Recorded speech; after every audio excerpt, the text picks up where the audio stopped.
What's up? Coach Dan Blewett here. In today's video, we're going to cover, can left-handed players play the infield in softball, and can they catch in softball? So right-handedness is an advantage in both softball and baseball because no matter what direction you're charging, you can always throw across your body across the diamond, which is the natural way to throw. So when we get left-handed catchers or left-handed infielders, now the natural way where they would go around the ball and throw it to first base, or they would throw a runner out at second or third, it becomes a lot more difficult because of the footwork and the way they have to get their body set up. Yet, I saw a left-handed catcher starting at the Division I level, at a lower Division I level this past spring. And it is something that you occasionally see in youth baseball and youth softball. Sometimes the starting shortstop is left-handed because they're just so darn good at fielding compared to other players. So in today's video, we'll cover, can a left-handed softball player play the infield, play catcher, and we'll kind of talk about the pros and cons of each.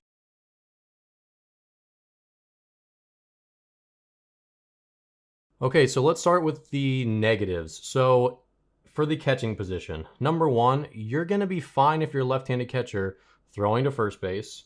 You're going to be fine throwing to second base. You're going to be fine fielding bunts and throwing to first base. Actually, you'll have an advantage over a right-handed catcher. The main problem with being a left-handed catcher in softball is that you're going to have a really tough time throwing runners out at third base. That's because when you receive the ball, you're going to have to flip your hips all the way over to make that throw to third base. It's going to be really, really difficult. It's a really long crow hop, and the body's not anatomically built that way. So when you're a right-handed catcher, you can just receive it, you just step out, and you can throw that laser down to first base. Obviously, for a right-handed catcher, the analog is throwing to first base. It's tougher. You have to make that snap throw to first base. And that's just a more labored, again, difficult throw. You have to really rotate over to get closed off. But backpicking to first as a catcher is not nearly as important in the game as throwing runners out at third base. And if you are a left-handed catcher, there's a very good likelihood that the other team's going to run a lot on you because they know that. So that's really the one big negative about being a left-handed catcher in softball. You're just going to have a really tough time throwing runners out at third base, and there's no good way to fix it. You're going to have a really strong arm, and you're really comfortable making that snap throw. But again, all the other stuff, and in fact, you're going to be in an advantage scooping up bunts, bare hand, throwing to first base, all that stuff. That's going to be easy for you. So for younger levels, I think for the catching position, you're going to be pretty much fine. And obviously you see this at the Division I level once in a while. You'll probably never see it at a really, I guess I couldn't say never because you have seen it at really high levels. But the big thing as a coach for the catching position, and we'll cover infielders next, is you have to weigh the pros and cons about how well they receive and whether that one threat at third base is really that big of a deal. So if your catcher has a hose of an arm, they're a great receiver, they're a great blocker, they're great fielding bunts and handling their pitching staff, that probably outweighs the occasional throw to third base that might be a little bit awkward, that's going to definitely leave you at a disadvantage. So as a coach, especially at younger levels, you know, if you're 14U or 12U, especially like really young ages, if you have a left-handed catcher that can really block and can really catch and can throw a little bit, and they're just significantly better than their right-handed counterparts, then it probably makes sense. Because again, especially at the younger levels of softball and baseball, it's really tough if you don't have a good catcher who can actually catch the ball, actually block the ball. The game gets really messy. Lots of stuff goes to the backstop. So that's a challenge. So again, I think this one can work much more so than the infield, and let's cover the infield now. So for infielders, as you charge the ball, it doesn't matter what infield position you play, although first base matters a lot less, obviously, and you can have left-handed first baseman, no problem. For the third base, middle, and third base, shortstop, and second baseman, the middle infielders, they're always going to be charging the ball, and they need to feel with their glove hand, and they need to make that throw across their body. Now, at high levels with fast runners, there's just no way a left-handed shortstop's going to be able to make some of those plays because they're going to have to field the ground ball at their center. They're going to have to turn their hips all the way over the wrong way and then make their throw. And then when they're charging, they're going to have to make this really tough, like counter corkscrew throw to first base. It's just not going to work. They need to be able to just turn and fire with just the right body angle because they're right-handed. So I don't see playing shortstop or playing third base working if you're a left-hander at any higher level of softball where girls are actually getting down the line pretty fast. Now, for second base, it'll be a little less important because the throw's so short, but it's still going to be really hard. Anytime a girl's got to charge the ball, it's pretty much putting her at a huge disadvantage because she's got to then stop her. She has to stop her momentum, completely flip around, and make that throw.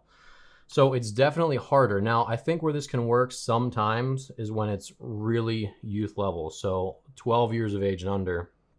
If you're that young, most players aren't charging through the ball anyway. They're just kind of running up, they're playing their field, they're stopping, and then they're going again.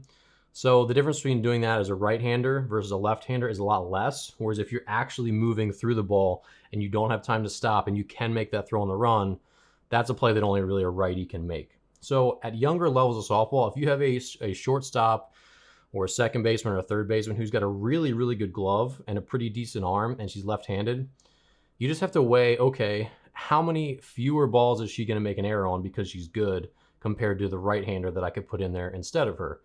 And if you say, I think she's going to maybe knock down 2 more balls in the hole, she makes less errors consistently over the course of a season, where she's probably saving us, 3, 4, 5 outs a week, that probably makes up for the fact that maybe there's 1 or 2 times she just can't make the play because she's throwing from the wrong arm, as she's running down the diamond and charging balls and stuff like that. So there's kind of just like that, tally system, I think. How many plays can she not make because of her being left-handed versus how many more plays does she make compared to the other options you have on the team who are right-handed? So again, it's just a calculus. If she's making 10 more plays a week, knocking down balls and fielding like a maniac, and she's maybe giving away 3 or 4 because she's left-handed, then that makes sense. Put her in there, right? But if she's about equal, she's only making the same plays as a right-hander, then she's going to hurt the team because there's going to be plays she just can't make on the move because throwing across her body as her body's going this way down the diamond, it's just not going to work. So I think as a coach, the big thing is just to do that calculus and say, if it's a left-handed catcher, if it's a left-handed infielder, do they have this advantage where they're really an exceptional fielder, an exceptional receiver, exceptional blocker, whatever it is, and does that counteract the disadvantages that come with being left-handed? Again, the disadvantages are greater in the infield than they are behind the plate. Really behind the plate, it's only throwing to third base. And so it's just something to think about. But regardless, the big thing is make sure the players have fun when they're young. If they want to get some infield time and it maybe hurts the team just a little bit for a left-hander, I think it's still in everyone's best interest to give them some infield time. Your goal as a coach, especially of young players, is to help them love the game, develop that passion, and they'll figure out, especially if you have an honest conversation about the limitations of being left-handed later on. But if they're 8, 9, 10, 11, 12, and they really want to get just like a couple ground balls, a couple innings on the infield during a weekend, I think that's fine. I think it's, again, in the long-term best interest of you, your players, and your team. So hopefully this video helped. Obviously, being a left-handed player in softball has some advantages. Get down the line really fast. It's an advantage against right-handed pitching, all that stuff. But it can have some disadvantages too. Most left-handers play only the outfield or first base. So again, as a coach, make these decisions, but I think this is a good conversation to have because you'll see it more and more in youth softball, and you just want to make the right decisions for you and your players. Thanks for watching, and I'll see you in the next video.